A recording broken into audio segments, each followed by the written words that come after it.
Hi, this is Rick from For Community, creating community spaces so you can connect with others and also with God. I can't smell. It is a disability that I don't really complain about it. I don't mind. However, when I was a teen, my friends sometimes exploited my disability. For example, one day, just an ordinary day, nothing special at all, I was walking through the mall with friends through a store called Zellers.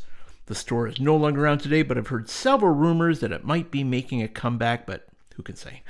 One particular day, as we're walking through the Zellers to get to the food court, we had to walk past the perfume section, which is right in front of the food court. Two of my friends distracted me by talking to me from the front, while two other friends picked up all of the sample perfume bottles that they could, and they sprayed me with them. And I had no idea. I can't smell. So for the rest of the day, I was told that I smelled so bad, and the people didn't want to stand anywhere beside me because I guess I smelled bad. I guess they sprayed me a lot. I couldn't tell. I had no idea. What about you?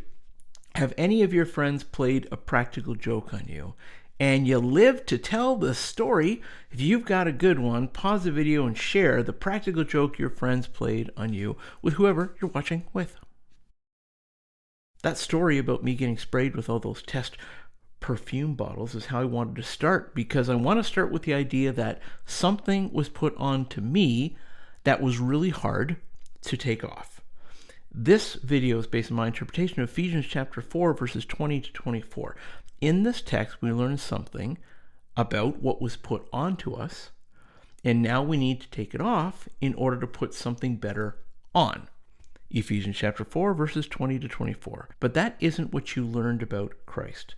Since you've heard about Jesus and have learned the truth that comes from him, throw off your old sinful nature and your former way of life, which is corrupted by lust and deception. Instead, let the Spirit renew your thoughts and attitudes. Put on your new nature, created to be like God, truly righteous and holy. Here's the point that I'm going to attempt to make through this video. Change your spiritual footprint. It's not your fault. I mean, how about I start right there to validate y'all, and just because it's true, it's not your fault that you start life disconnected from God and not wanting to do anything at all that's remotely close to the idea of obeying God. That was put onto you and onto me before we were ever invited into the conversation. The Bible makes reference to the sinful nature, that part of us that we never chose for ourselves. We never got a vote. We never asked for it.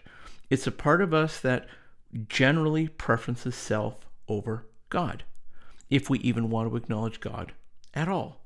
In this passage, we're invited to do something about that part of us that we never asked for. As Jesus followers, we're enabled and invited to change that part of us. We can, and we're being asked to, choose something better for ourselves. So here are two things that are jumping out in this text to me about changing our spiritual footprint, removing the negative stuff that we never asked for, and donning the good stuff that we would benefit from. The first point that's really jumping out to me is that we're invited to take something off. The text says, throw off your old sinful nature and your former way of life. In that first illustration that I shared, I wasn't asked to be sprayed with many test bottles of perfume. That choice was made for me. And then for the rest of the day, it was stuck to me. But as soon as I had the chance, I washed up, threw the old clothes in the laundry. I mean, honestly, it didn't affect me at all. I can't smell. I didn't even know I stunk till somebody told me.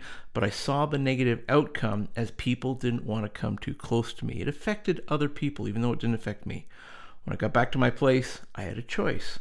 You have a choice.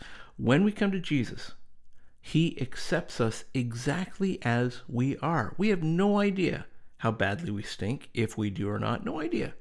He doesn't ask us to be anything different than we are. He doesn't ask us to clean up our behavior first.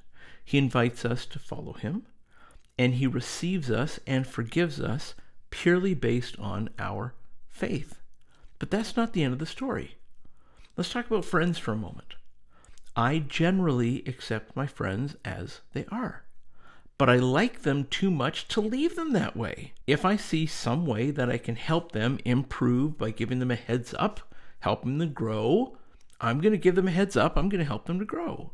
If I see one of my friends ticking his wife off and it's going to end badly for him, I'm going to give him a heads up about what he might want to do differently. I think that we just get it, that we don't have this expectation that the people that we're friends with, they come perfect and they're never going to change. The way that we meet them as friends is how they'll stay forever. We know that that's not true. The expectation is that people are imperfect and we're all changing all the time and we're trying to grow all the time. I am very happy to be part of helping my friends grow, and I have a number of friends who help me to grow when we become Jesus followers. Although we're accepted exactly as we are, the expectation shouldn't be that God loves us forever as we are, and there's nothing left for us to do. When we're friends with God, if change isn't happening, something is actually wrong, because friendship is never static. It's always changing. It's always growing. It's always making accommodations for each other. If we're making no accommodations for God, then I think we may have the wrong idea about what it means to be a Jesus follower. If we're following, we're not leading, we're not static, and we don't call the shots and mandate the kind of relationship that we have with God. And I don't think I've got to beat this point to death, because I think that we all kind of get this.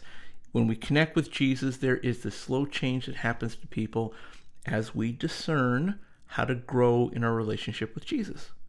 Part of that growth includes removing some of that part of us that we never chose for ourselves. It's putting off the sinful nature.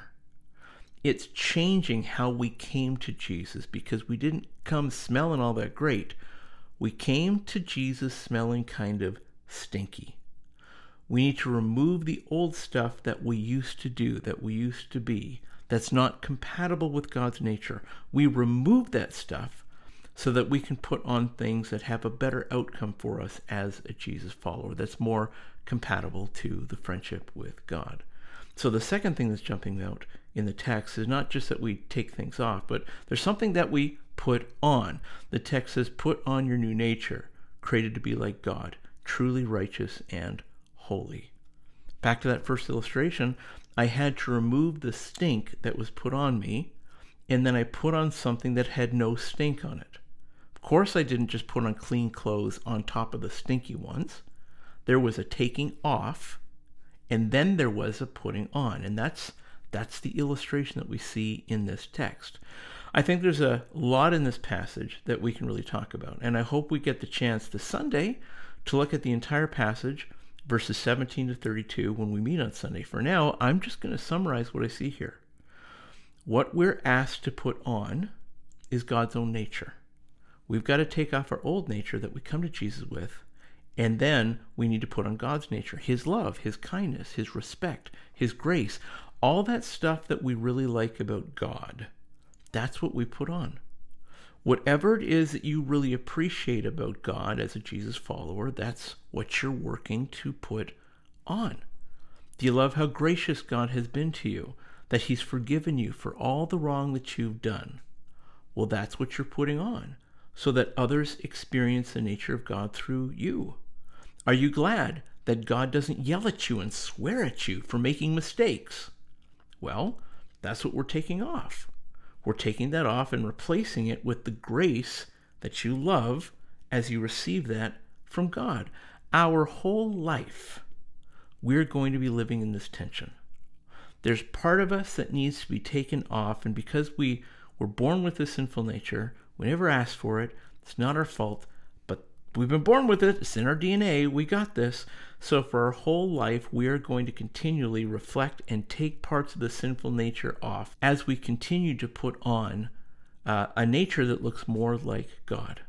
We're going to be working at taking stuff off, replacing it with the traits that we find in God's nature. We're taking on traits that are modeled to us by God himself as he shows us love and mercy and grace and kindness and all the rest of that. That's the stuff that we're putting on. If you're a Jesus follower, change your spiritual footprint. Change the way people experience you. Don't let them experience you according to that part of you that you never asked for. Let people experience you according to that part of you that you're putting on as God models it to you through the love and acceptance that you found in Jesus. We're looking forward to talking about this and actually exploring that entire passage when we meet, because obviously a short video, we don't have time to talk about all that, but we really get time to just break it down in our discussion this coming Sunday. So that's it from me to you for now. Would you please like? Would you please share? Would you please subscribe? Would you also please ask for the link? We've moved our time. We're no longer meeting at 10:30 a.m. We're meeting at 1:30 p.m. on Sundays now. And for the guys only, we meet at 6 o'clock p.m. for community, creating community spaces so you can connect with others and also with God. I'll see you next time.